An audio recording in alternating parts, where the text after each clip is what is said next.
O fulan janeiro to início fulan abril serviço de saúde município dele resiste caso dengue amuto rihun rua atushat ruanu resinhat non naisanu resintolo la convida. Diretor Serviço Saúde Município dele, Mateus Pinto, relata que moras dengue nebe durante ne ia município dele, o si fulan janeiro to início fulan abril tinang ne, paciente bakazu dengue hamutuk rihun rua atushat ruanulu resinhat, no husi número ne na insano resintolo maklako na vida, maioria ho idade pediatria. Diretor Mateus Pinto mos informa, número caso dengue ia fulan janeiro tinang ne, Serviço Saúde Município dele resista caso dengue hamutuk atusualu hatulu resinrua no ia fulan fevereiro número caso dengue saiba rihun ida atusia hatnulu mas beha foi halo fumigação no fahe abate ba comunidade sira ia município dele no ne ia fulan março caso dengue hahu menos janeiro mai to fevereiro ni ta caso ni samakas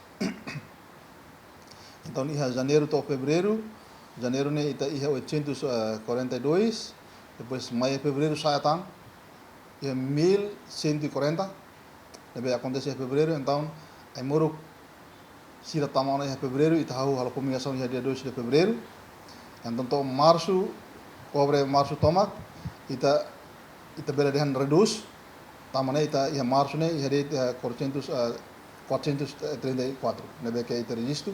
Então significa que janeiro, maio e até março e estamos do caso 2416.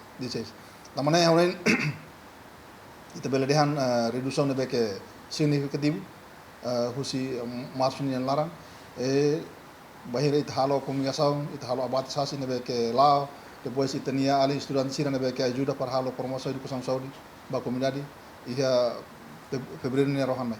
Mate município dele itu 13. Haunen redução ida ne lawas dan tur reduce det mas liga a situação sira ne que ita halo comunicação ita halo abatisasi depois halo promoção educação saúde o pessoal saúde sira cada centro saúde e hamos apoio husi universidade balu. Diretor Mateus Pinto mos informa caso dengue hahu menos nune atividade fumigação geral mos para mas be fumigação ba área risco sira mak se continua. Enquanto a moro kabate stok mamuk tambane pessoal saúde se continua distribuir ba comunidade sira ia fulang maio ha foi na moruk ne to Timor Leste. Fumigação masalah ita agora para tama caso ne minus ona caso ne ita reduz então fumigação ba ia fokus ba caso hanesan fulan tinan koduk dezembro sira tinan koduk ita ba pogin fokus ne hanesan umane be ke hetane ita ne itu sih lama kali. Distribusi abate ita continua lá, mas abate agora ada ke stock out nasional.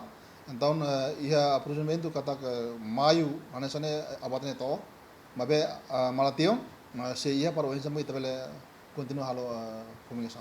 Durante fulang março, Serviço Saúde Município dele resista caso dengue hamutuk atusat tolunulu resinhat. Dilma Suzeti, GMN.